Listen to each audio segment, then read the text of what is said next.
So dielectrics and polarization. What do you understand by dielectric?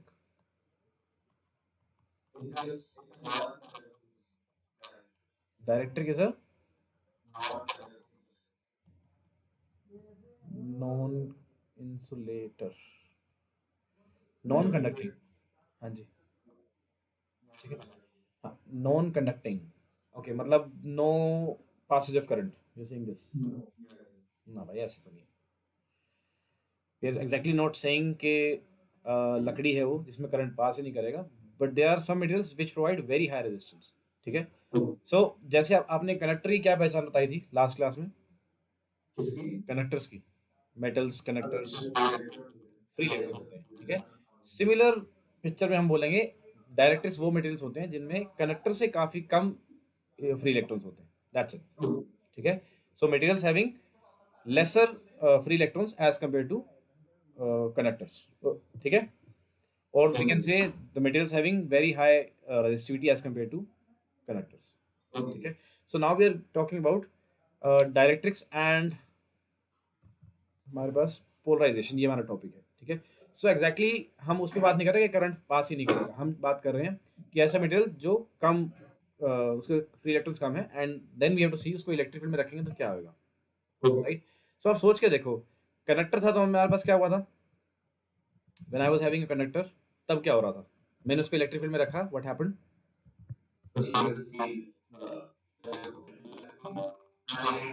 Very good. एक चीज see कि electric field आपका perpendicular आएगा। Second, always perpendicular to body. हाँ। E is equals to 0 inside, very good. Next, और क्या था,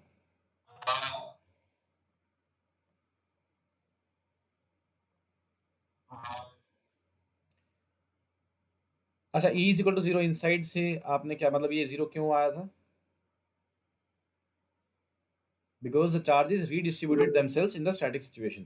ठीक है। इन द स्टैटिक सिचुएशन क्या होती है, again depends on material to material, आपके लिए रेस्ट क्या है। सो जैसे आपने फील्ड लगाया 10⁻⁹ सेकंड्स के अंदर सारे चार्जेस रीडिस्ट्रीब्यूट हो गए। ठीक है। After that 10⁻⁹ seconds which is very small for us, but still हमें बताना पड़ेगा कि इसको जैसे हमने लगाया charges will be in motion, but after next fraction of second charges redistribute हो चुके होंगे। ठीक है। उस केस की बात कर रहे हैं। तो इसका मतलब जो फ्री इलेक्ट्रॉन्स है उसने रिडिस्ट्रीब्यूट हो गए, बट यहाँ पे हमारे पास उतने फ्री इलेक्ट्रॉन्स नहीं है। Now what will happen, so this is the condition. तो आपने क्या किया, difference in behaviour of conductor and director, दोनों में फर्क देखते हैं। ये जो ग्रे कलर का है, दिस इज योर कंडक्टर, आप देख रहे हो। अच्छा, okay. So this grey one is your conductor, नीचे वाला इज योर डायरेक्ट्रिक। आपने इसको एक्सटर्नल फील्ड ई नोट के अंदर रखा, as you placed it, left side पे आपके नेगेटिव चार्जेस रिडिस्ट्रीब्यूट हो गए, एंड राइट साइड में deficiency of minus charges, therefore positive charge यहाँ पे आ चुका है। ठीक है। और अंदर की तरफ इलेक्ट्रिक फील्ड 0 हो चुका है, which we can also understand as, जितना अंदर इलेक्ट्रिक फील्ड इधर की तरफ है उतना ही इंड्यूस्ड इधर की तरफ हो गया, और पोलराइजेशन इतना हो चुका है। ठीक है। Now we come to dielectrics. Dielectric में क्या होता है, इतने फ्री इलेक्ट्रॉन नहीं होते हैं इनके पास। ठीक है। So when you place them in electric field, अगर आपने बाहर से ई नोट लगाया है तो अंदर भी ई नोट कुछ ना कुछ आएगा, बट जो कुछ जितने बचे हमारे पास जितने भी थे, थोड़े थे बेशक, फ्री इलेक्ट्रॉन्स थे, they came at the negative and the positive ends, and they created a field of their own which will be in the opposite direction. Positive to negative इस लेफ्ट डायरेक्शन में आएगा। ठीक है। But अब इसमें क्या मिल रहा है, बिकॉज उतने फ्री इलेक्ट्रॉन्स नहीं है मेरे पास कि अंदर फील्ड 0 हो पाए, so there is some amount of electric field inside the dielectric. ठीक है। कोई डाउट इसमें? अगेन हुआ क्या है, because of less number of free electrons. ठीक है। ऑलराइट। एंड आई थिंक ये जो आपका केमिस्ट्री में आपने पढ़ा होगा, linear dielectrics, polar non polar dielectrics, सब आपने पढ़ा होगा। ठीक है। Not that much of concern in physics. I think ये टॉपिक आपको क्लियर है कि अंदर इलेक्ट्रिक 0 नहीं होगा। So E inside is not equal to 0 for dielectrics, ये हमें ध्यान रखना बस। ठीक है। एंड जो ये यहाँ पे चार्जेस आ चुके हैं, these are known as polarized, और पोलराइजेशन हो चुका है आपके पास। ठीक है। अब आती है, if we define a polarization vector P vector, polarization vector, अगर मैं पी वेक्टर को डिनोट कर दूं एक पोलराइजेशन वेक्टर, ये क्या आएगा? This is basically the induced dipole moment, induced dipole moment per unit volume, ठीक है। Within the bulk of the material, अगर जितना भी आपका इंड्यूस्ड डायपोल मोमेंट होगा, so induced dipole moment upon your volume is equals to your polarisation, ठीक है। अब एक बात बताओ, बाहर मैंने मान लो 1 वोल्ट्स पर मीटर का इलेक्ट्रिक फील्ड लगाया है एक केस में, दूसरे केस में मैंने 100 का लगाया है। एक बार 1 वोल्ट पर मीटर, दूसरी बार 100 वोल्ट्स पर मीटर। किस में अंदर चार्जेस का पोलराइजेशन ज़्यादा होगा या रीडिस्ट्रीब्यूशन ज़्यादा होगा? जिसमें जिसमें 100 होगा, जिसमें इलेक्ट्रिक फील्ड बाहर एक्सटर्नल फील्ड जिसमें ज़्यादा होगा, ठीक है। सो वी नो किसी भी मटेरियल का पोलराइजेशन जो होता है, पोलराइजेशन वेक्टर मतलब how much is the induced dipole moment, that will depend on the E external. Yes और no? Okay, now tell me names of your two friends. Aryan, Arav. Okay, सारे यही वाले हैं। Okay, so एक ऐसा दोस्त बताओ जो बहुत हरामी है, एंड हरामी इज योर डेफिनेशन जिस तरीके से आप समझते हो। अपना भी नाम ले सकते हो। Okay, Yuvraj. Okay, so something that he does,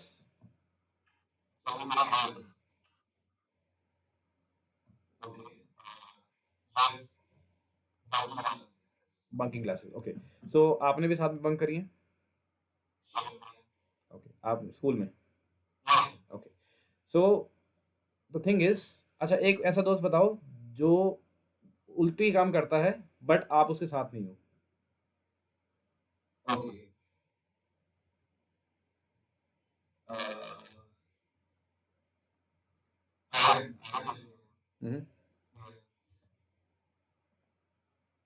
okay, चलो ठीक है, whatever you are saying, जो भी आप समझ जाओगे अब, ठीक है। So the thing is, what I am saying is कि एक दोस्त है युवराज जो एक सर्टेन टाइप का फील्ड आपके अराउंड क्रिएट करवाता है and you have allowed himself to change you, ठीक है। बट अगर युवराज नहीं है, क्या आप खुद बंक करोगे क्लास?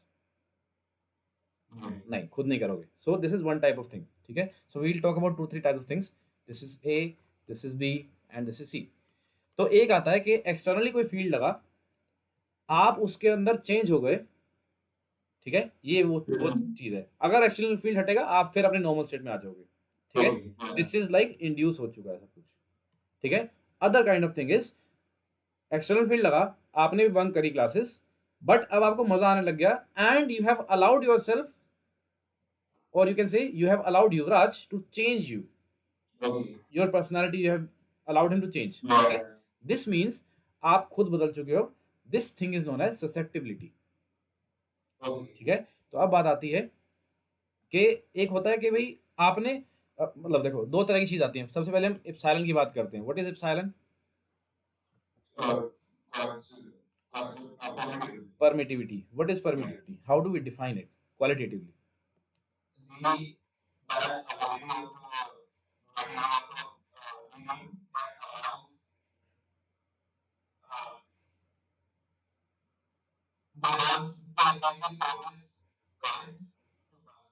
करंट, ओके, चार्जेस और इलेक्ट्रिक फील्ड बेटर है। सो बेसिकली वही, अब मैं दोस्ती के बारे में बताता हूँ कि एक दोस्त होता है जो गेट पे रहता है, एक दोस्त होता है जो घर के अंदर आ जाता है, एंड जो बिना पूछे गेट के अंदर आ जाता है हमें अच्छा लगता है, ठीक है। दूसरा होता है अगर गेट के अंदर आ गया तो यार भाई बाहर रहा कर, वी विल नॉट से बट वील फील दैट, ठीक है। So the one who enters your house and you're happy, he has a good permittivity in your house, the other one does not have, ठीक है। So basically how much do you allow the external medium to enter your और your body, ठीक है। How much does a material allow external field to enter into your body, into your material, ठीक है। That is this is the measure of permittivity. Susceptibility क्या है कि आप दूसरे को अपने आप को बदलने कितना दे रहे हो, ठीक है। एक होता है कि भाई तू मेरे अंदर से पास कर जा, मतलब इलेक्ट्रिक फील्ड, मैं मटेरियल हूँ, मैं इलेक्ट्रिक फील्ड को बोलूँ भाई you are allowed to pass through me. But अगर मैं खुद भी पोलराइज होना स्टार्ट कर दूं, अगर मैं खुद भी उस डायरेक्शन में चेंज होना स्टार्ट कर दूं, that means I am susceptible to external field, ठीक है। दो तरह की चीजें हैं, ठीक है। तो जो पोलराइजेबिलिटी होगी या पोलराइजेशन होगा ये किस पे डिपेंड करेगा? It will depend on the susceptibility of the medium also, ठीक है। And another constant which is epsilon nought, जो मीडियम आपका है, ठीक है। So polarisation is equals to epsilon nought chi m times of E external, ठीक है। This polarisation vector depends on these three things. I hope example अब clear होगा। Susceptibility means कि how much do you allow the other medium to change you. This is susceptibility denoted by chi m.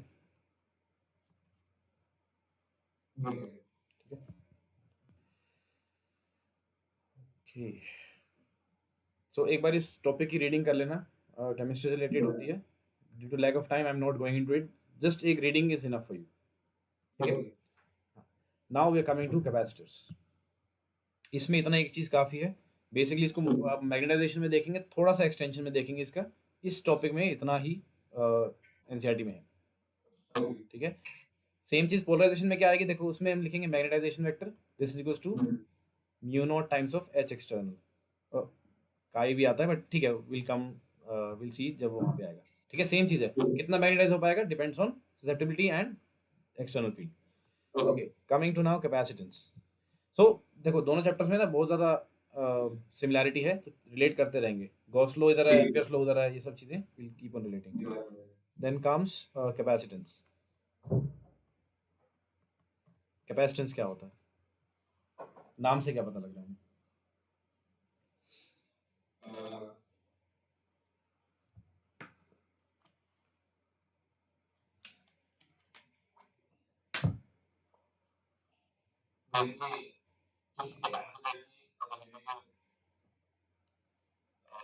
Store charge, ठीक है।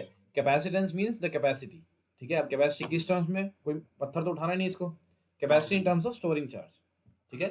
Electrical capacitor है, that means the capacity to store charge, कितना store कर सकता है। अब ये यूज कहाँ होता है?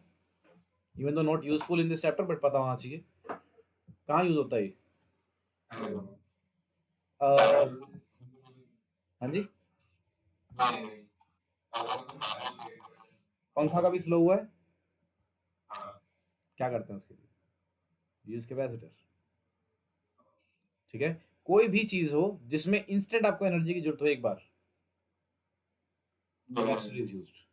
सी बता इसलिए रहा हूं क्योंकि there might be some questions जो आपको इस तरह से पूछे, भाई एकदम से मुझे चीज को झटका मारना है, क्या करूं? यूज अ कैपेसिटर, ठीक है। आपको एक रश ऑफ एनर्जी चाहिए होता है, वो कहाँ से आएगा? जिसके पास एनर्जी स्टोर्ड होगी। अब स्टोर किसके पास होता है? कैपेसिटर के पास, ठीक है। So that rush of energy provide करने के लिए ये कैपेसिटर यूज होता है। कि पंखा रुका हुआ है अभी देखो, ठीक है।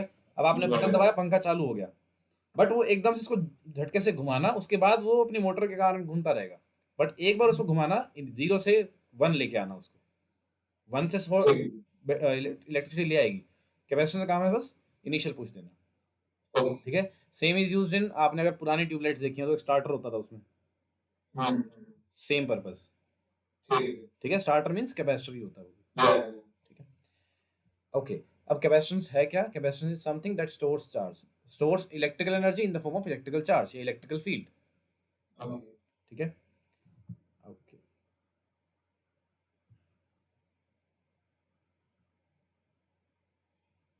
ठीक है। सो अब आपके पास एक कंडक्टर है, सपोज स्फेरिकल मान लेते हैं, ठीक है। आपने क्या किया, ये भी अनचार्ज है, आपने इसको चार्ज देना स्टार्ट किया, ठीक है। तो चार्ज कहाँ जाएगा? चार्ज इसके आउटर बाउंड्री पे चला जाएगा, अंदर तो जाएगा नहीं चार्ज, ठीक है। तो चार्ज इसके आउटर मोस्ट बाउंड्री पे जाके कलेक्ट हो चुका है, एंड हम कहते हैं कि मान लो ये V वोल्ट तक चार्ज हो चुका है, ठीक है। नाउ इसका पोटेंशियल कितना है? Suppose this is V volts, ठीक है। So we define capacitance as, मतलब ओके, जितना भी इस पे सपोज Q amount of charge stored है, ठीक है, वो किस चीज पे डिपेंड करेगा?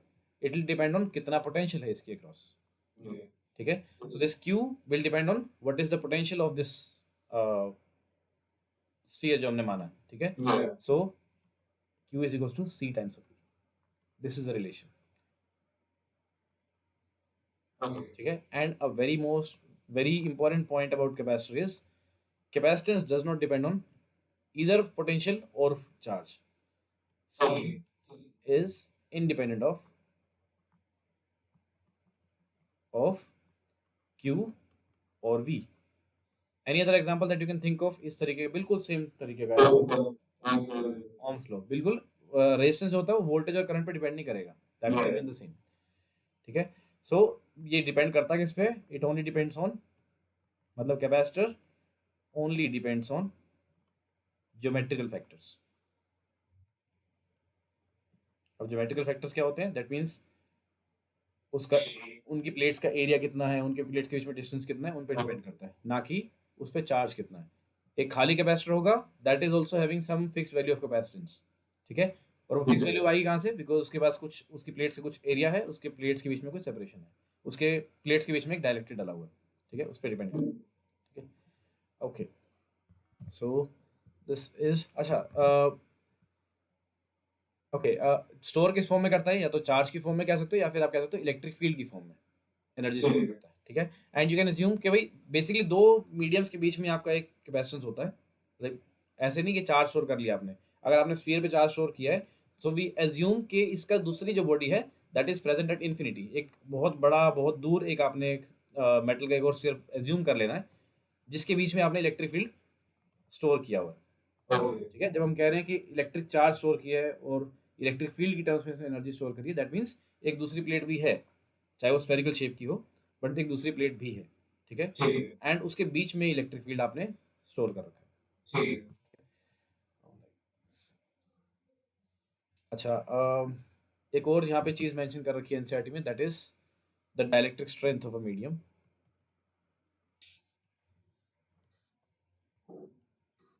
सो एक बात बताओ कि क्या एयर कंडक्टिंग है या नहीं है? हवा क्या कनेक्टिंग है?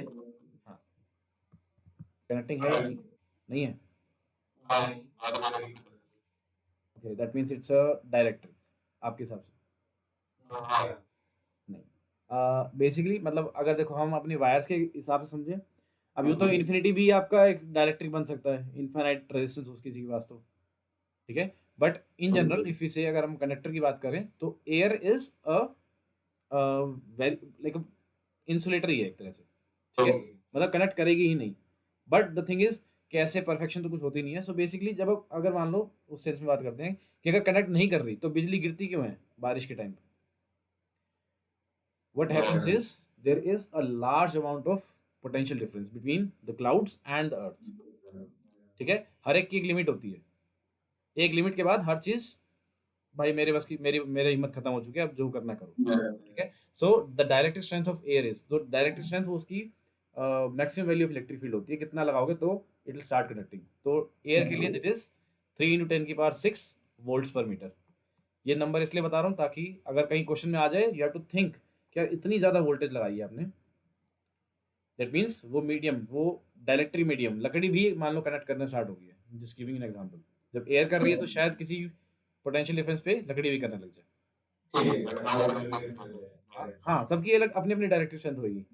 ठीक है, प्लास्टिक की थोड़ी कम हो सकती है, हवा की और ज़्यादा है, कोई और मटेरियल होगा उसकी और ज़्यादा हो सकती है. ठीक है, मतलब ये नंबर आपको इसलिए याद रखना है कि मे बी कभी यूज़ हो जाए, मे बी कहीं पे कोट कर दें वो, आपको याद आना चाहिए ये तो डायरेक्टिव स्ट्रेंथ है. तो हमें एयर को नॉन कंडक्टर नहीं मानना उस टाइम पे. हाँ, ठीक है. अच्छा, वी हैव स्टडीड कैपेसिटेंस, इसकी यूनिट क्या होती है?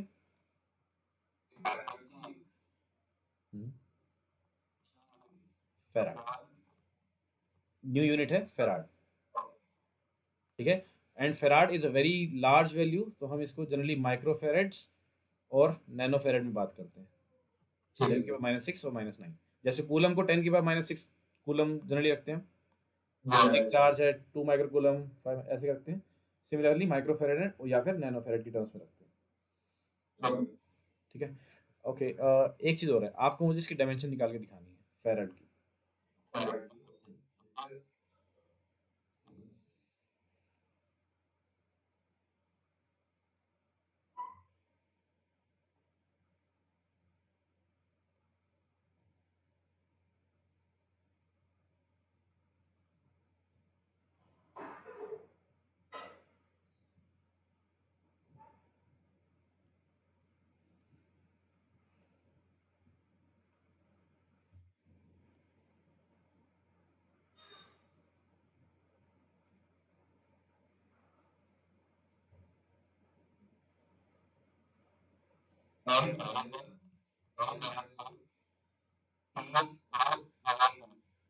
T for A2. Okay, microfarad, this is C आपको निकाला, this is Q upon V। Q आएगा आपका 80, ठीक है। एंड पोटेंशियल क्या बनेगा, I talk in terms of joule per charge, ठीक है। So ml2 T minus two and again 80, ये बनेगी आपकी। So m inverse L minus two T 4 A minus two, m L2 A2 T4, ये बनेगी। So L minus two, L minus two, m sorry m minus one L minus two A2 and T4, ये बनेगी। यही थी आपकी भी। Coming to the parallel plate capacitor, हमने parallel plate capacitor कर लिया था। ऑलराइट, सो मुझे जल्दी से एक बार रिवाइज कराओ कि सिग्मा अपॉन एप्सिलॉन नॉट किसका आता है, epsilon sigma upon 2 epsilon not किसका आता है।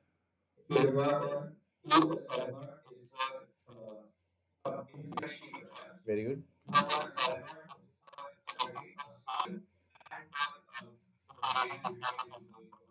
बिल्कुल सही। सो स्फीयर नहीं, कोई भी इरेगुलर शेप का भी अगर कंडक्टर होगा उसके जस्ट बाहर ये वाला इलेक्ट्रिक फील्ड रहेगा, if it has charge density sigma, ठीक है।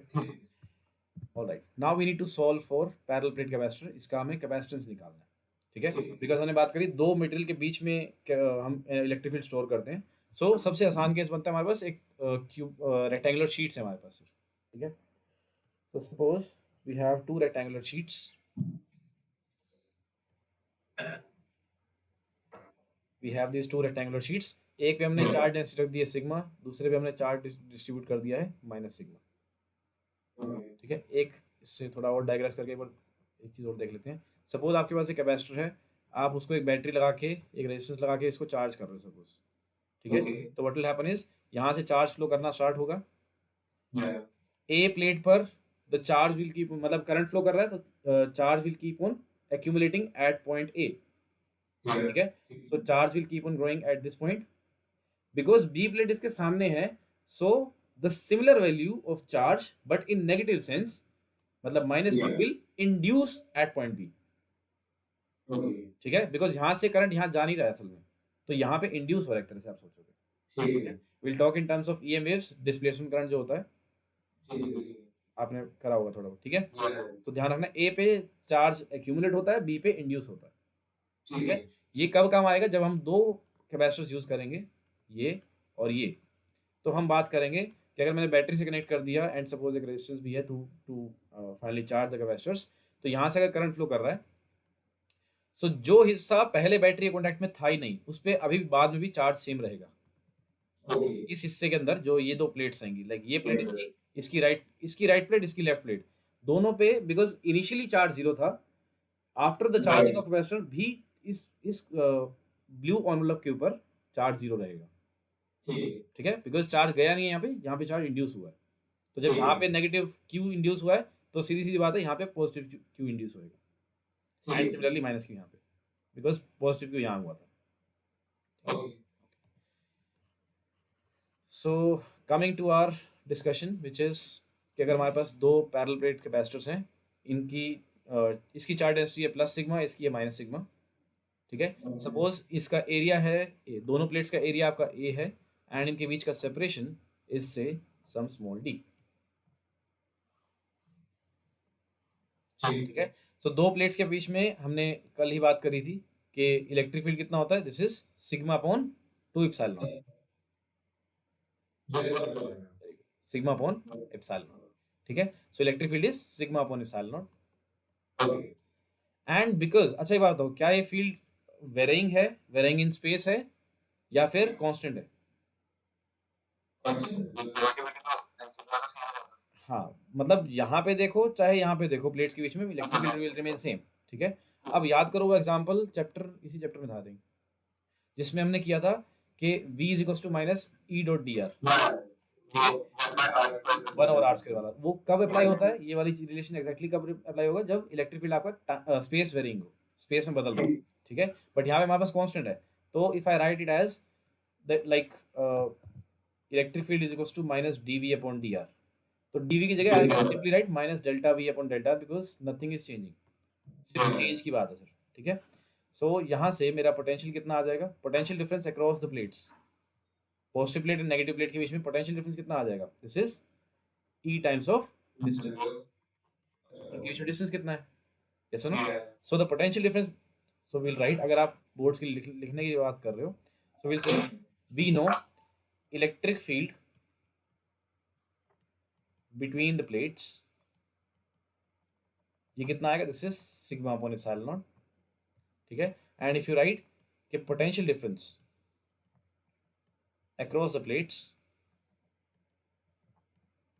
ये कितना बन जाएगा, we know this is v is equals to e times of d, ठीक है। This is sigma d upon epsilon naught, ठीक है। नाउ वी नो कि अगर हम इसका कैपेसिटेंस निकालना चाहें, let c be the capacitance, तो we know q is equals to c times of v, ठीक है। सो कैपेसिटेंस कितना आ जाएगा, this will be q upon v,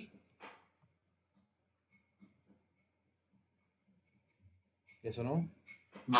अगर मेरे प्लेट्स का चार्ज डेंसिटी सिग्मा है और एरिया ए है, तो चार्ज कितना आ जाएगा, total charge will be sigma times A upon potential कितना है, sigma D upon epsilon naught.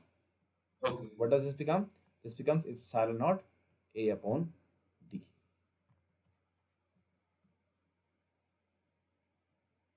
ठीक है। सो capacitance is not depending on the charge density, neither it dependent on कितना चार्ज रखा है आपने, ना ही डिपेंड करा कितना पोटेंशियल दिया आपने, it only depends on the geometrical factors which is epsilon naught A upon D, clear है।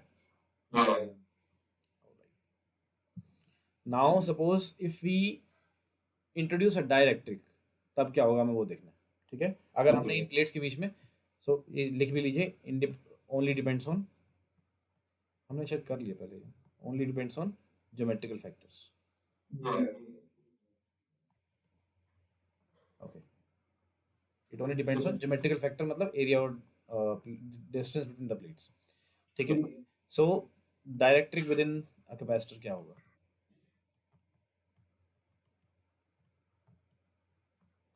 अगर आपने कैपेसिटर, पैरेलल प्लेट कैपेसिटर के बीच में एक डाइलेक्ट्रिक डाल दिया, तब क्या होगा, okay. Again let's have these two plates, अभी मैं क्या कर रहा हूँ, पहले पूरा इसको फिल कर दूंगा डाइलेक्ट्रिक से, सपोज डी डिस्टेंस है,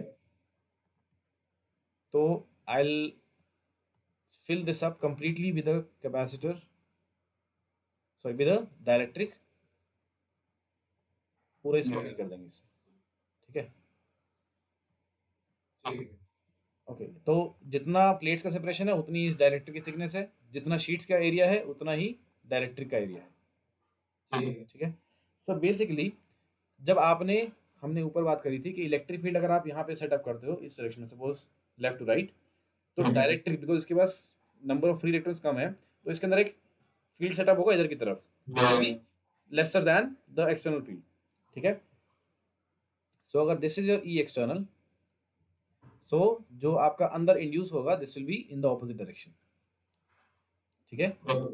सो और बेसिकली वी कैन से कि यहाँ पे, बिकॉज यहाँ पे नेगेटिव चार्जेस आ जाएंगे, यहाँ पे पॉजिटिव चार्ज आ जाएंगे, सो एक अंदर की तरफ जो इलेक्ट्रिक फील्ड सेटअप होगा, तो E inside you can understood this can be understood as sigma polarized charges upon epsilon naught, ठीक है। और ये ऑपोजिट डायरेक्शन में होगा अलोंग माइनस के, ठीक है। सो नेट इलेक्ट्रिक फील्ड कितना होगा अंदर की तरफ, this will be E external minus E induced, ठीक है। That means 1 upon epsilon naught अगर आप बाहर निकालें, so sigma minus sigma p, sigma polarised, ठीक है। अब आती है बात हमारी कि सिग्मा माइनस सिग्मा पी, ये क्या है, जितना अंदर बच गया, ठीक है, जो नेट अंदर अभी आपका है, तो वो किस पे डिपेंड करेगा कि बाहर कितना लगा हुआ है, यस और नो, ठीक है। So will clearly say that sigma minus sigma p will be proportional to my sigma, मतलब जितना बाहर लगा हुआ इलेक्ट्रिक फील्ड, जितनी यहाँ पे, मतलब जितना यहाँ पे आपकी प्लेट्स के ऊपर चार्ज डेंसिटी होगी, उतना ही अंदर नेट आपका आएगा। सो अगर इस प्रोपोर्शनलिटी साइन को हम हटाएं, तो will write is equals to sigma upon k where this K is known as the dielectric constant. This is known as the dielectric constant of the medium. Medium मतलब डायरेक्ट्रिक, जो आपने इंसुलेटर ऑरेंज कलर का डाला है, ठीक है। Again आपको E net अंदर पता लग चुका है, ई नेट कितना है अंदर, सिग्मा अपॉन के, वैसे ये था बट अब ये आ चुका है, ठीक है। Again will apply the same principles. तो अगर इलेक्ट्रिक फील्ड ये है तो पोटेंशियल कितना आएगा, potential S of D sigma D upon के, एंड वी आल्सो नो अगर ये आ गया तो मेरा कैपेसिटर कितना हो जाएगा, let's write it C prime because C was initially उसके लिए पैरेलल प्लेट के लिए, so C prime will be Q is equal to C V होता है, this will be Q upon V। Charge कितना है अब आपका, sigma into A upon potential is sigma D upon K. अच्छा इप्सिलॉन नॉट रह गया भाई यहाँ पे, okay this was sigma minus sigma epsilon naught, तो यहाँ पे ये भी आएगा, this will also be here, ठीक है, सिग्मा अपॉन के इप्सिलॉन, ठीक है, दिस बिकम्स इप्सिलॉन नॉट के ए अपॉन बी, ठीक है। So basically my new capacitance becomes k times the initial capacitance epsilon not a, तो मेरा कैपेसिटेंस जो है वो बढ़ जाएगा if I introduce a डायरेक्ट्रिक in my parallel plates, ठीक है। हमें बस ये ध्यान रखना है कि जब आप ये डेरिवेशन भी काम की हैं, ठीक है, आ सकती हैं आपकी एग्जाम में, सो हम कहेंगे कि अगर हमारे पास एक डायरेक्ट्रिक है, हमने उसको पैरेलल प्लेट कैपेसिटर में डाला तो हमारा capacitance will increase by the डायरेक्ट्रिक constant of the डायरेक्ट्रिक, ठीक है, नोट डाउन कर लिया आपने, राइट, ठीक है। सो लेट अस कम टू, अच्छा मैं थोड़ा बुक से ऑपोजिट सेंस में लेके चलता हूँ इसको बिकॉज वो डेरिवेशन और आसान हो जाएगी हमारे लिए। Let us now come to combination of capacitor, उसके बाद will come to example number 2.8, combination of capacitors.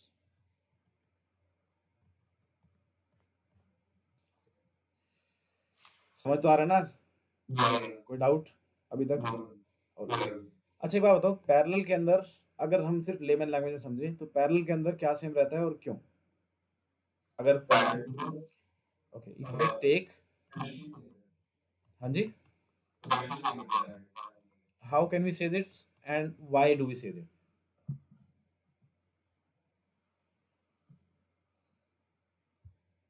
Okay let's take the series first. तो आपके पास पहले आपके पास दो कैपेसिटर्स हैं, ठीक है, आपने इसको सर्किट में किसी में ज्वाइन कर रखा है, whatever the circuit is external, हमें मतलब नहीं है, we have two capacitors in series, पहले का कैपेसिटेंस C1 है, दूसरे का कैपेसिटेंस C2 है, ठीक है। हमें बताना है कि व्हाट इज, एक ऐसा सर्किट बनाऊं कि अब मैं अगर ऐसा सर्किट बनाऊं कि दोनों को हटा के, मतलब सर्किट को कॉम्प्लेक्स करके एक आसान बना दूं, and I will just say कि ये मेरा सी इक्विवेलेंट है और कुछ भी ना बदले, बाहर किसी को पता ना चले कि अंदर कुछ बदला है, इस तरह से मैं बनाऊं, तो सी इक्विवेलेंट कितना लगाऊं यहाँ पर, ये इन्होंने पूछा, ठीक है। तो व्हाट कैन वी से, क्या सेम रहेगा और क्यों?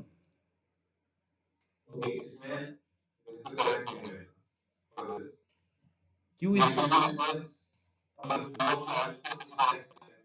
बिल्कुल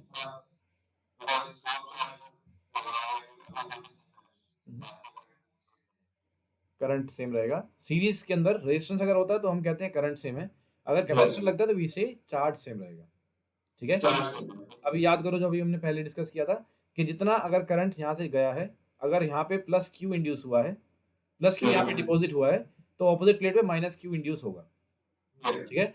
और यहाँ पे प्लस क्यू ट्रांस मतलब इंड्यूस कह सकते हो आप, एंड अगेन बिकॉज यहाँ पे प्लस क्यू है तो यहाँ पे माइनस क्यू इंड्यूस होगा, ठीक है।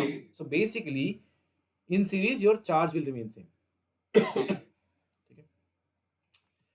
सो ये आप अगर डेरिवेशन आती है तो आप लिखेंगे इसके अंदर, ठीक है, इन सीरीज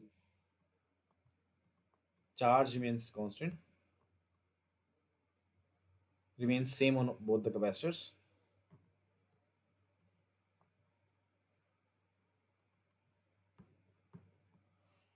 ठीक है। अगर चार्ज सेम है विल से, अच्छा अगर चार्ज सेम है तो how do you understand potential, like battery से जो पोटेंशियल निकला है, how do you understand that कि क्या होता है? ओके, मैं पहले इसको रेजिस्टेंस लेके चलता हूँ, फिर यहाँ पे आएंगे। सपोज दो रेजिस्टेंस हैं R1 एंड R2। वी से यहाँ पे अगर हम यहाँ पे एक बैटरी कनेक्ट करते हैं सपोज V वोल्ट्स की, ठीक है, and let's take R2 is larger than R1। R2 का रेजिस्टेंस ये वाला बड़ा है, ठीक है, ये सपोज 10 ओम का है, ये 50 ओम का है मान लो, ठीक है। तो व्हाट डू यू से कि V वोल्ट कैसे कैसे खर्च हो रहा है? अच्छा, R1 के क्रॉस पोटेंशियल ज्यादा होगा या R2 के क्रॉस ज्यादा होगा? रीजन?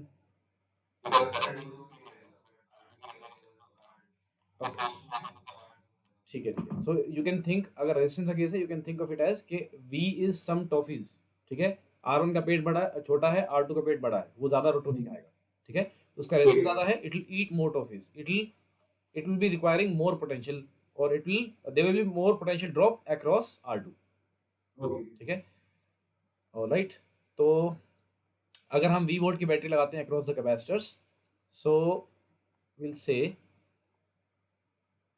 कि कुछ वोल्टेज ड्रॉप आपका इसके क्रॉस होगा, कुछ वोल्टेज ड्रॉप इसके क्रॉस होगा। सो जो भी आपने नेट लगाया वो क्या होगा? This will B V1 plus V2, ठीक है।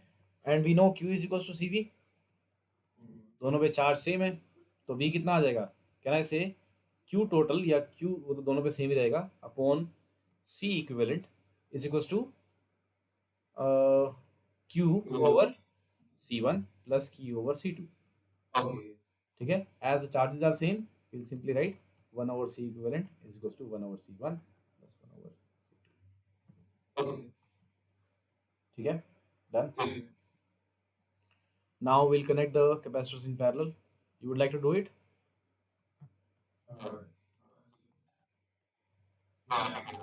मैं कर रहा हूँ, सोच। अच्छा, verbally tell me क्या करेंगे। अब मैंने दो कैपेसिटर्स लिए हैं, these are my two capacitors C1 and C2, this is C1, this is C2, ये मेरा सर्किट है। ऊपर नीचे कुछ भी लगाओ, I don't care right now, ठीक है। मुझे ये बताना है C1 C2 में क्या आएगा। नाउ मुझे करना क्या है, मुझे इस कैपेसिटर C1 C2 को हटा के ये लगाना है, this is my C equivalent, ठीक है। C इक्विवेलेंट कितना लगाना है ये मुझे बताना है आपको, ठीक है। Now you have to think कि क्या चीज़ सेम है और क्या चीज़ बदल रही होगी।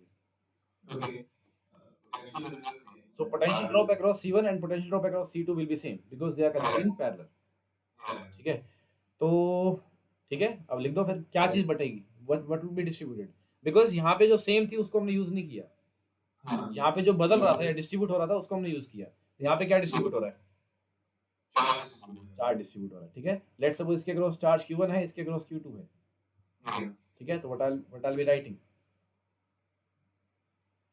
टोटल चार्ज ऐड होगा, सब्ट्रैक्ट होगा, मल्टीप्लाई होगा,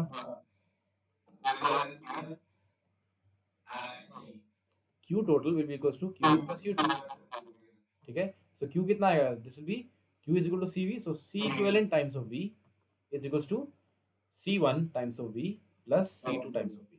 V will get cancelled out, so C equivalent is equals to C1 plus C2.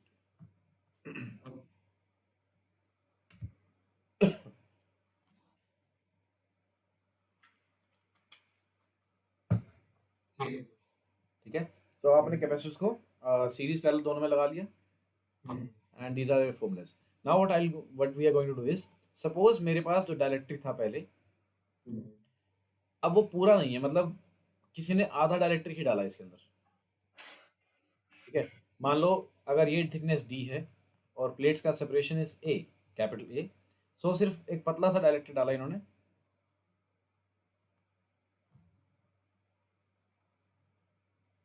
ये डाला सिर्फ ऑफ से सम थिकनेस T, ठीक है। बाद साइडों में अभी भी हवा है, बट बीच में एक छोटा सा पतला सा आपने वो डाल दिया। तो और इसका डायरेक्ट्रिक कांस्टेंट है सपोज एप्सिलॉन R कह लो या फिर K भी कह सकते हो आप, अभी के लिए K मान लेते हैं, ठीक है। तो अभी ये है क्या असल में? कैन आई से, मतलब इसको देखो, डायरेक्ट्रिक को इधर रखो या साइड में शिफ्ट कर लो, उससे कोई दिक्कत नहीं है। तो हम इसको एक साइड में शिफ्ट कर लेते हैं, ठीक है। What does this become? This becomes कि आपने एक कैपेसिटर लिया, उसके अंदर पूरा डायरेक्ट्रिक फिल कर दिया, एंड दूसरा कैपेसिटर आपने यहाँ पे सीरीज में लगा दिया, इसके अंदर सिर्फ हवा है, ये सुनो, सो जो डायरेक्ट्रिक वाला कैपेसिटर उसका कैपेसिटेंस कितना होगा, C prime will be equals to K times of epsilon naught A upon D, और डी की जगह डी प्राइम ले लेता हूँ मैं, बिकॉज वो सिर्फ कैपेसिटर वाली थिकनेस आएगी, ठीक है। और ये जो सी डबल प्राइम आएगा ये कितना आएगा, this will B epsilon naught ए, इसके अंदर हवा है तो खाली एप्सिलॉन नॉट आएगा, area of the plate is same, and separation कितना आएगा, डी माइनस डी प्राइम। ये इसमें ये जहाँ पे थिकनेस है आपकी, पहले बताओ ये दोनों डायग्राम समझे आप, ये और ये, कि एक आपका कैपेसिटर है इसमें सिर्फ डाइलेक्ट्रिक है, दूसरे में सिर्फ हवा भरी हुई है, तो हवा है मतलब बीच में, ठीक है। So you have these two capacitors connected in series, ठीक है। अब इसका इक्विवेलेंट कैपेसिटेंस आपको निकालना है, सो 1 ओवर सी इक्विवेलेंट क्या आ जाएगा, this is 1 over C prime plus 1 over C double prime, ठीक है। सो 1 ओवर सी इक्विवेलेंट ये क्या आ जाएगा, दिस इज सी प्राइम कितना है, के epsilon naught A upon D prime, इसको टी मान लेंगे डी प्राइम को, सो के एप्सिलॉन नॉट टी मान लेते हैं, plus 1 over epsilon naught A upon d minus d prime, d minus t कर देते हैं, ठीक है, d minus t, okay.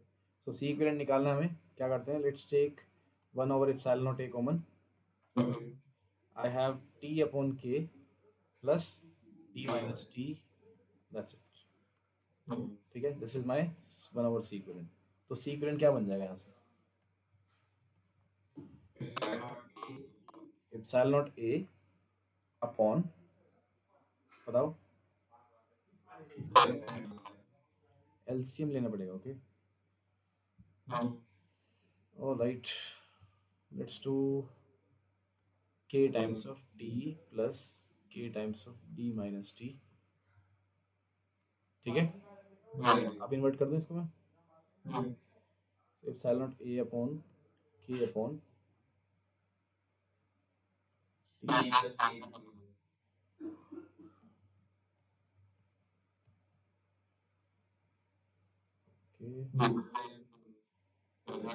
Second, एक सेकेंड, हमारे पास रिलेशन आता है C is equals to epsilon naught A upon D, यहाँ इन्वर्टेड रिलेशन क्यों आ रहा है हमारे पास, इन्वर्ट नहीं आएगा ये, देखो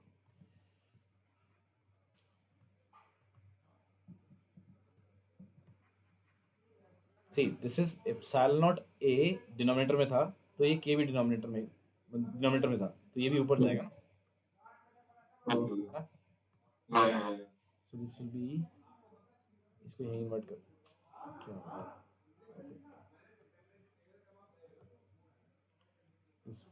भाई क्या हो रहा है,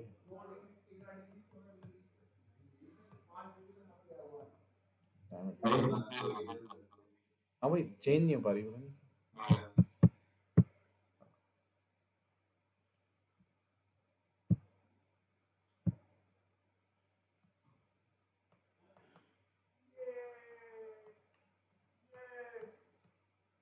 चल रहा है, ओके आप करो एक बार ट्राई, इतना मैं देखता हूँ ये क्या आएगा, इसको आपने इन्वर्ट किया ना, ये बन जाएगा राइट साइड वाला, इसको यूज करो एक बार, इतना मैं देखता हूँ क्या होगा।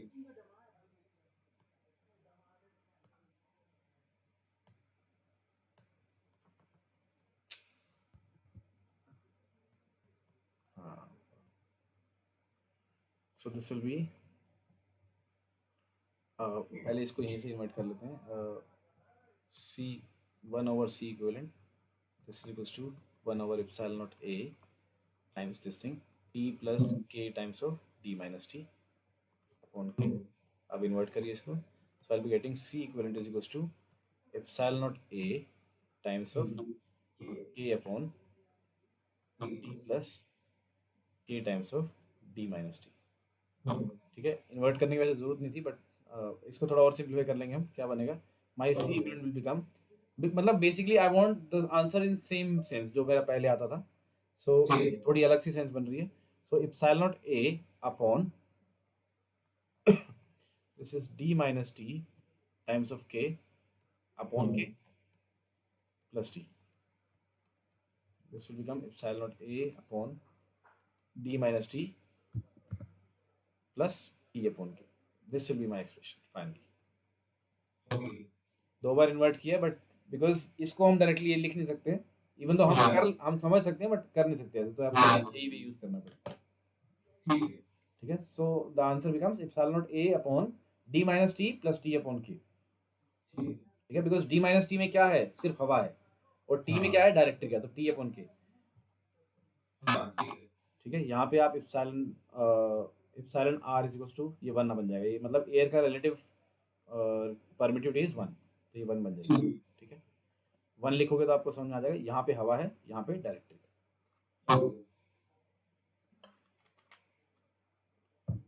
ठीक है, there could be other ways to solve it, but this is a way जो आपको बता के भी चला गया कि आपको इस तरह के क्वेश्चन आएंगे तो क्या कर सकते हो आप।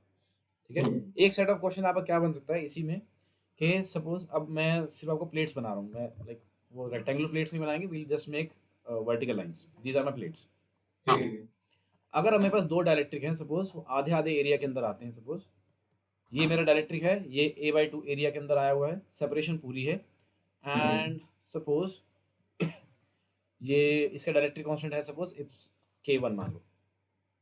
ठीक है, and rest of the area, मतलब आधे एरिया में बचे हुए हिस्से में आपके पास दूसरा डायरेक्ट्रिक है जिसका जिसका डायरेक्ट्रिक कांस्टेंट है k2। ठीक है, अब मुझे इस प्लेट का, इस कैपेसिटर प्लेट्स का सब वो बताना है, इक्विवेलेंट कैपेसिटेंस, तो कितना आएगा। तो सबसे पहली बात, इन इन टर्मिनल्स के across I have two capacitors which are connected in parallel now. ठीक है, सो एक मेरे पास ये कैपेसिटर है एंड दूसरा ये कैपेसिटर है, these are now connected in parallel across these two terminals. ठीक है, वेयर इसका एरिया इज a/2, इसका एरिया a/2 है, इसके अंदर जो डायरेक्ट्रिक फील्ड है दैट इज k1, इसमें डायरेक्ट्रिक फील्ड इज k2। ठीक है, इनके बीच का सेपरेशन दोनों का d ही रहेगा। ठीक है, एंड दैट्स इट, और कुछ हमें चाहिए नहीं।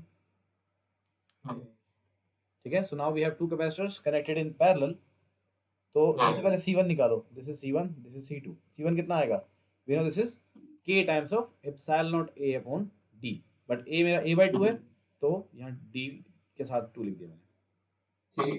ठीक है, and C2 becomes k2 epsilon naught a upon, ये भी 2d, मतलब a/2 इंटू d आएगा, तो a अपॉन 2d आएगा। ठीक है, now these two are connected in parallel, parallel के अंदर C इक्विवेलेंट क्या होता है, अलजेब्रिकली ऐड हो जाता है, C1 प्लस C2। जब आप ये ऐड करोगे तो पहले फॉर्मूला मेंशन करना है। ठीक है, so your C equivalent becomes k1, so epsilon naught a upon d common निकाल लो। ठीक है, k1 upon 2 plus k2 upon 2, 2 भी बाहर निकाल सकते हैं। ठीक है, दिस इज योर एक्सप्रेशन। तो ध्यान रखना है कि किस तरह से कनेक्टेड है। ठीक है, मैं आपको एक डायग्राम दे रहा हूँ अभी कैपेसिटर्स का, 3 कैपेसिटर्स होंगे उसके अंदर। ठीक है, आपको बस कॉन्फ़िगरेशन बतानी, बाकी तो आई थिंक आप कर लोगे। कॉन्फ़िगरेशन बतानी कि हर एक का एरिया कितना है और किस तरह से कनेक्टेड है।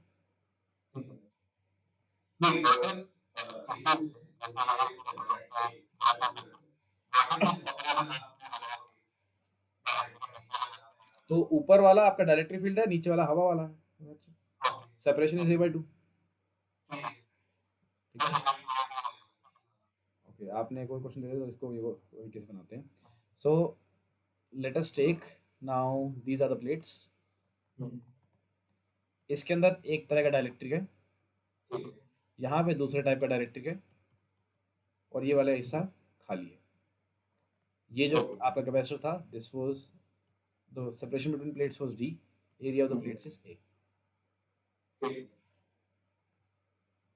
इन दोनों पॉइंट्स के अक्रॉस आपको कैपेसिटेंस बताना है, if this is k1, this is k2, this is air. ठीक है, और that's it, I don't think there is a need to tell anything else.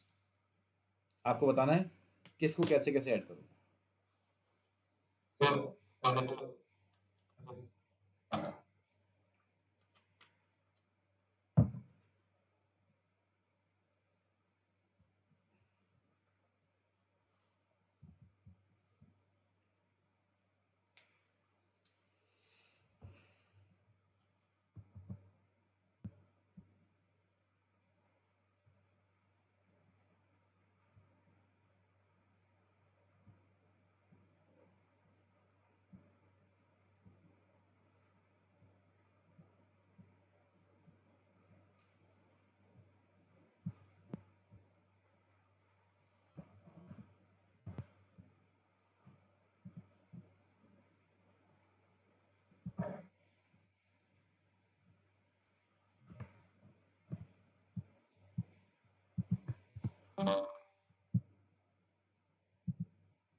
Probably बता दो, आप सॉल्व मत करो, मतलब दे आर इन पैरेलल। उनकी कॉन्फ़िगरेशन बताओ, एरिया कितना, सेपरेशन कितना, कैसे है?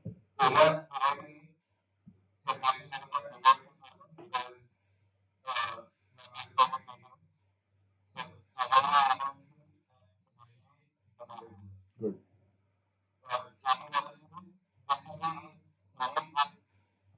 दैट कॉम्बिनेशन, हाँ।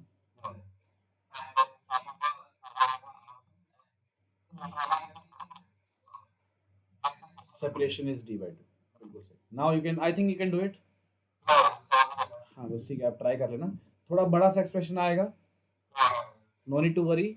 अगर पेपर में आता तो पूरा बड़ा एक्सप्रेशन थोड़ा साफ सुथरा करके लिखना है, मतलब आंसर देखो 3 स्टेप के बाद आंसर आ जाता है लेकिन वो आखिरी का आधा या 1 नंबर होता है ना, वो इसलिए होता है कि कितना सुंदर आंसर लिखा है लास्ट में आगे। सो बेसिकली अलजेब्रा लगाना है आपको, epsilon not A upon D, या जितना फैक्टर आपके कॉमन आ सके वो निकालिए, एंड देन सम ब्रैकेट के अंदर k1 k2 अपॉन ये वो करके वो सब निकालना है आपको, right?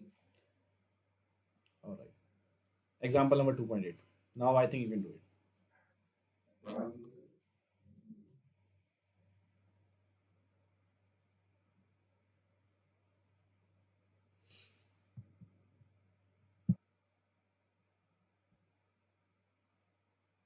Example number 2.9, so coming to, इससे पहले वाला टॉपिक हो चुका है कैपेसिटर इन पैरेलल।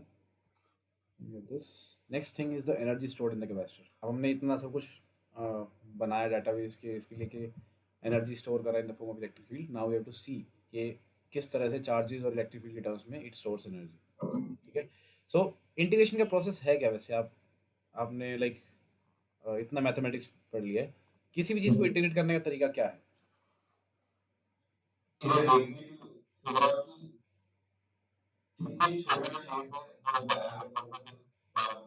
बिल्कुल सही। नहीं, I am asking the procedure, like what process do we follow integration करते time? Process as in not in terms of qualitatively, just tool wise, utility wise कैसे यूज करते हैं हम इंटीग्रेशन को?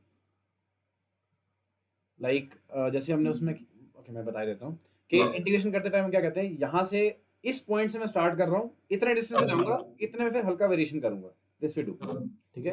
Now I need to find out कि कितना work done मुझे करना पड़ेगा। अगेन मेरे पास एक कैपेसिटर है, मुझे इस पे कुछ लाके कुछ कैपिटल की अमाउंट ऑफ चार्ज स्टोर करना है, ठीक है? तो मैं क्या करूंगा, मैं पहले थोड़ा सा चार्ज लेके आऊंगा, और बेसिकली वील से कि लेट सपोज इन्फिनिटी से यहाँ तक चार्ज लाने के लिए W amount of work done करना पड़ा, that work done is stored in the form of potential energy, ठीक है? अब ऐसा नहीं एक बड़ा सा चार्ज लेके यहाँ रख दूंगा, थोड़ा थोड़ा लेके आऊंगा, ठीक है? जैसे ही पहला फाइनाइट अमाउंट ऑफ चार्ज आएगा तो यहाँ पे कोई दिक्कत नहीं है, आराम से आके बैठ जाएगा। दूसरा आएगा तो मुझे काम करना पड़ेगा, एक्स्ट्रा पल्शन भी आएगी, राइट? सो वो टोटल काम कितना करना पड़ेगा, ठीक है? सो विल से अगेन प्रोसेस बिल्कुल सेम रखेंगे कि लेट से एट अ सर्टेन इंस्टेंट आपका कुछ स्मॉल की अमाउंट ऑफ चार्ज यहाँ पे डिपॉजिटेड है, ठीक है? And the separation between the end the potential difference across the plates is suppose V, and now you are depositing another small value of dq on these plates, ठीक है? Then energy stored कितनी कैसे निकालेंगे अब हम?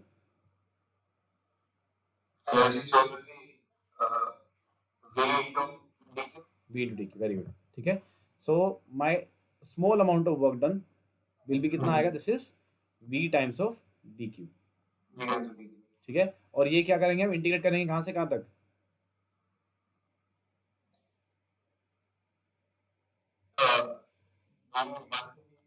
Zero से लेके कुछ क्यू चार्ज तक, ठीक है। This becomes Q V minus zero two C, q square upon 2c and q, एक सेकेंड, ओके। सी पोटेंशियल जब हम चार्जेस यहाँ पे लेके आ रहे हैं तो हमने यहाँ गलती क्या करी है, what we have done is हमने पोटेंशियल को यहाँ पे वी रख लिया। वी पोटेंशियल क्या है, जब स्मॉल क्यू चार्ज हमारा यहाँ पे प्लेस था, ठीक है, जब मैं और चार्ज लेके आऊंगा मेरे कैपेसिटर का पोटेंशियल बदल जाएगा, ठीक है। तो यहाँ पे जो फैक्टर रहेगा that should remain the same. तो ये डेरिवेशन इस तरह से हम नहीं प्रोसीड कर पाएंगे। इंटीग्रेशन के बाहर जो हम चीज ला रहे हैं दैट शुड रिमेन कांस्टेंट। तो क्या कांस्टेंट रहता है कैपेसिटर के लिए, सी, ठीक है। तो Q is equal to C times of V, तो ये क्या बन जाएगा, Q upon C times of this, और बेटर से स्मॉल क्यू रख लेते हैं इसको बिकॉज हम स्मॉल क्यू चार्ज ही लेके आए थे पहले। So Q times of D Q, ठीक है। अब क्या बन जाएगा, 1/c विच इज कैपेसिटेंस, जो कांस्टेंट है उसको बाहर रख सकते हैं हम, ठीक है। And I have Q times of D Q, कहाँ से कहाँ तक, जीरो से लेके कुछ क्यू चार्ज।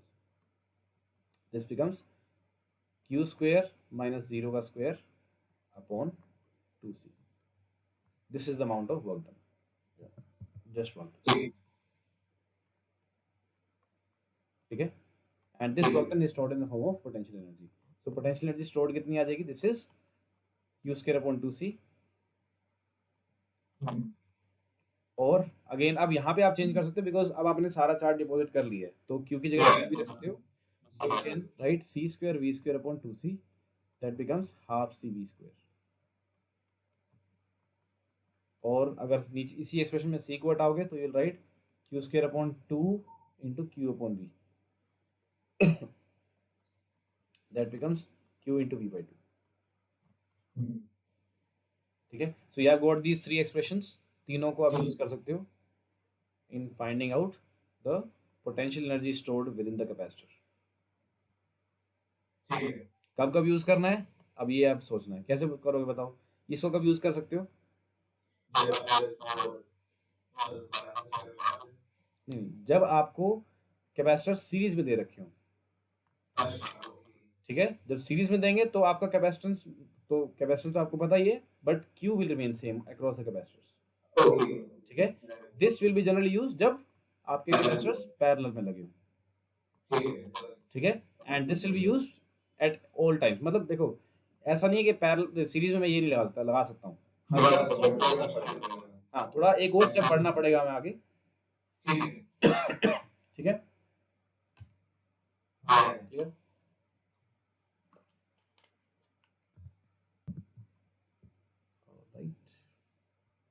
अच्छा, another thing is energy density stored with in the capacitor. तो हमारे पास एनर्जी आ चुकी है Q square upon 2c।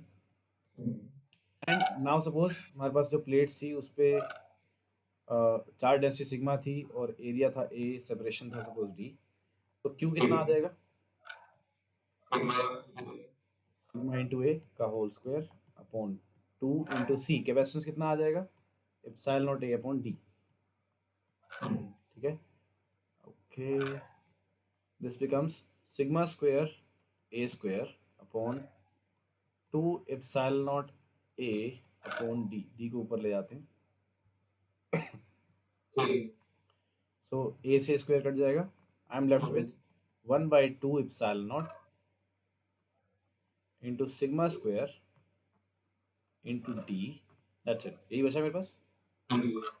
Late us multiply and divide by epsilon naught into epsilon naught upon epsilon naught, so मेरे पास क्या बन जाएगा, आई एम लेफ्ट विद, अच्छा एरिया भी है एक, 1 इज ऑल्सो लेफ्ट, ये स्क्वायर कटा सिर्फ एरिया बचा हुआ था, right. So I am left with 1/2 epsilon not का square times epsilon naught into sigma square into ए इंटू डी, ये बचेगा मेरे पास, ओके। इसको थोड़ा और सिंप्लीफाई करते हैं।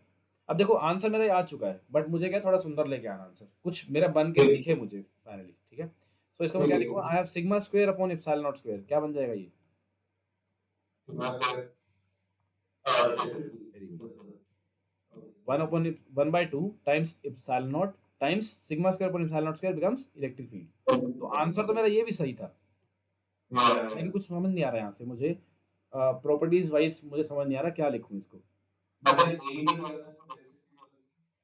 area is the area of the plates, d is the distance, so this is the volume of the capacitor, ठीक है, ठीक है। so this becomes my potential energy क्या आ गई, this is half epsilon naught e square into volume। so if we talk about the energy density stored within the capacitor, ये कितना आ जाएगा, this is u upon volume which is 1/2 times epsilon naught times E square. और ये हम EM waves में भी करेंगे दोबारा से, the same expression will come out, 1/2 epsilon not E square energy stored with in the EM field. बिल्कुल similar expression आती है, and same similar expression comes in the form of magnetic field. वो क्या आती है, 1/2 b square upon mu naught, ठीक है। और इलेक्ट्रिक फील्ड लाइट के अंदर ये energy density of electric field end of magnetic field दोनों एनर्जी सेम होती है, ठीक है। Will come to it when will do that. Okay, so ये चीज क्लियर है, एनर्जी डेंसिटी क्या है, बिल्कुल कुछ नहीं करना, उसी फॉर्मूले से q स्क्वायर अपॉन 2c में ही q की वैल्यू रखी, c की वैल्यू रखी, थोड़ा सिंप्लीफाई करके अपनी शक्ल में लेके आए आंसर, जो हमें लाइक हम किसी 3 टर्म्स में बता सके कि हम बोल सकते हैं एनर्जी डेंसिटी मतलब energy per unit volume is 1/2 times epsilon naught times जितना उसके बीच में इलेक्ट्रिक फील्ड है। Okay, coming to the last question from here, example number 2.10, very important question in terms of एक नया टॉपिक हमें सीखने को यहाँ से मिलेगा, टॉपिक कह लीजिए या फिर एक कंसेप्ट कह लीजिए, करोगे ट्राई?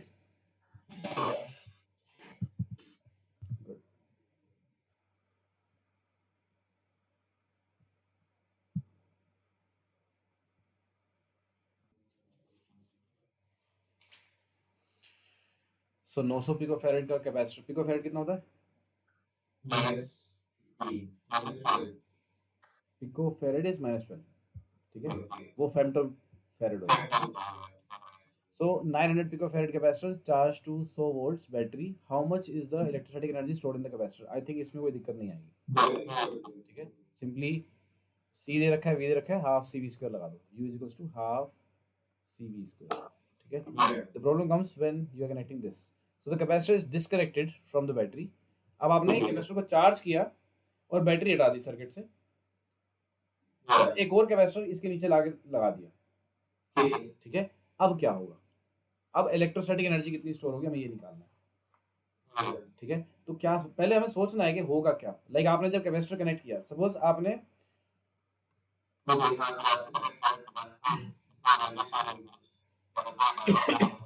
V वोल्ट का, ओके, V वोल्ट की आपने बैटरी ली थी, C इज द कैपेसिटेंस, यहाँ से चार्ज स्टोर हुआ, सपोज Q वाली वैल्यू चार्ज स्टोर हो चुकी है, और आपका कैपेसिटर कब तक चार्ज होता रहेगा, जब इसका पोटेंशियल भी V हो जाएगा,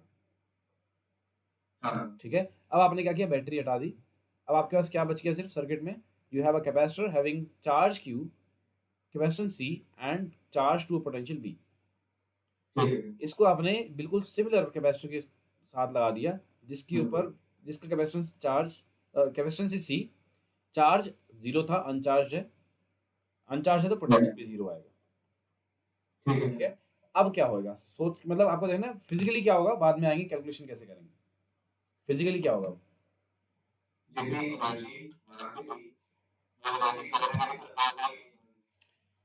ओके,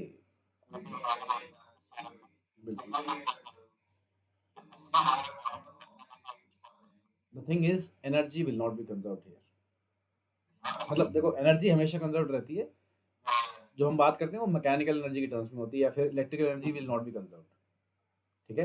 अब वो कहाँ जाएगी वो देखेंगे हम, बट एक चीज ऐसी है जो कभी अनकंजर्व रहती नहीं है, चार्ज हमेशा कंजर्व, ठीक है। सो जितना चार्ज यहाँ पे है, because both the capacitors are identical, यहाँ पे भी मतलब we'll say the charge will keep on flowing unless the potential remains same. जब तक पोटेंशियल डिफरेंस आपका सेम होगा तब तक चार्ज फ्लो करता रहेगा. यहाँ पे v पोटेंशियल है, यहाँ पे 0 है, तो यहाँ से चार्ज आता रहेगा इधर की तरफ. कब तक आता रहेगा? जब यहाँ पे q/2 और बेटर से जब पोटेंशियल सेम ना हो जाए. ठीक है, सो पोटेंशियल हो जाएगा यहाँ पे v/2, यहाँ पे भी हो जाएगा v/2. q/2 and q/2. ठीक है, बिकॉज कैपेसिटर सेम थे इसलिए सेम हाफ हाफ हो गया. ठीक है, अब देखो पहले आपने एनर्जी निकाली कितनी, एक बार निकाल लो. ये क्वेश्चन थोड़ा ट्राई करने वाला है. So this is half into cv². कितना है आंसर आपका इसका? -6. एक बार चेक कर लो, यही आंसर है ना, वरना मैं सॉल्व करूँ. ठीक है, सो नाउ अब हमें इस पे निकालनी है. अब बाद में while after the redistribution of charges अब पोटेंशियल एनर्जी कितनी आएगी. सो विल से टोटल एनर्जी क्या आएगी, u1 + u2. तो ऊपर वाले पे एनर्जी कितनी आएगी, this will be half into cv² करना या फिर कुछ और, because capacitance will remain same. Potential हो गया आपका v/2. ठीक है, potential can't do that. Charge is a better thing. Charge आपको पता है ना कितना है? चार्ज हाँ, तो पहले चार्ज कितना, 9 पॉइंट. ओके, तो दोनों पे कितना आ जाएगा, 4.5 × 10⁻⁸ दोनों पे. ठीक है, सो हम C हमें पता है और हमें Q पता है, हम इसकी टर्म्स में एनर्जी निकाल लेते हैं. हम दूसरे क्यों तरीका यूज करेंगे. ठीक है, so this is q²/2c. So u1 कितना आएगा, this is q², that means 4.5 10⁻⁸ का स्क्वायर अपॉन 2 इंटू नहीं दोनों पे आधा तो. ठीक है, सो q²/2c. c कितना है, c सेम 9 फेरेड. ठीक है, आप इसको सोल्व करोगे इतना ही u2 का आएगा. कर रहे हो सोल्व, कितना आएगा, 4.5 का स्क्वायर, 4 का स्क्वायर 16 है, 5 का 25 है, 4.5 का 20 मान लूँ. सो 20 इंटू 10⁻⁻16 अपॉन 1800 इंटू 10⁻⁻12. तो ये कितना बन जाएगा, अप्रोक्सीमेटली 1.1 अप्रोक्सीमेटली 1.1 आएगा. 1.11 या 1.12. 1.1 10⁻, अच्छा ये 2 0 हटा के इधर कर दूँ 10 एंड -6 बच जाएगा. ठीक है, ये बनेगी ना. हाँ, अप्रोक्सीमेटली ये आएगी. सिमिलरली आपकी वहां से आएगी दूसरे कैपेसिटर के पास भी. सो टोटल एनर्जी कितनी होगी आपकी, 2.2 अप्रोक्सीमेटली इंटू 10⁻⁶ जूल्स. पहले कितनी थी, 4.5. अब कितनी होगी, 2.2. ठीक है, तो दैट मीन्स आधी एनर्जी आपकी वेस्ट हो चुकी है. वो कहाँ गई, that has gone into heat energy. ठीक है, this is something that we had to remember. मतलब ये उसी कैपेसिटर से आप उसको चार्ज कर रहे हो, कैपेसिटर से आप दूसरे कैपेसिटर को चार्ज कर रहे हो. So work is done against. देखो अब ये गई एनर्जी कहाँ पे, हीट की फॉर्म में कैसे गई, किस फॉर्म में गई, तार गर्म हो जाएगी, क्या होगा. सी हमने यहाँ पे देखा था कि जब यहाँ पे स्मॉल क्यू डिपॉजिट हो चुका है, पहले जब आप स्मॉल क्यू लेके आए तो कोई दिक्कत नहीं थी, आराम से अनचार्ज था कैपेसिटर, आपने आराम से रख दिया लाके. ठीक है, may be it is intermediate stage, लेकिन हम मान रहे थे स्मॉल क्यू आपने चार्ज यहाँ पे लाके रखा. अब जब जब आप लाए थे तब तो कुछ नहीं था. सो अब स्मॉल क्यू आराम से आ गया. अब डी क्यू और लाके रखोगे तो रिपल्शन चालू हो जाएगा. उस रिपल्शन को ओवरकम करने में हीट डेवलप होगी. तो वो अब आपका कैपेसिटर को हीट कर, कैपेसिटर हीट अप होएगा आपका, and that is wasted energy. ठीक है, तो जो बैटरी सप्लाई कर रही थी एनर्जी, अब वो कैपेसिटर को काम करना पड़ेगा अपनी खुद की एनर्जी वेस्ट करके. And waste in the sense कि यूटिलाइज नहीं हो रहा, इलेक्ट्रिकल एनर्जी के टर्म्स में स्टोर नहीं हो पा रही. ठीक है, सो बिल्कुल आधी एनर्जी आपकी वेस्ट हो जाएगी. ये 4.5 उसका आधा. आप एग्जैक्ट सोल्व करोगे तो 2.25 आता होगा I think. So half the energy will be wasted or dissipated in the form of heat. ठीक है, so with this your second chapter is also over. NCERT question बचे हैं, आप ट्राई करोगे, मैं कर रहा हूँ, कोई डाउट है बताओ. नेक्स्ट क्लास तक हो जाएंगे। इसके अलावा क्या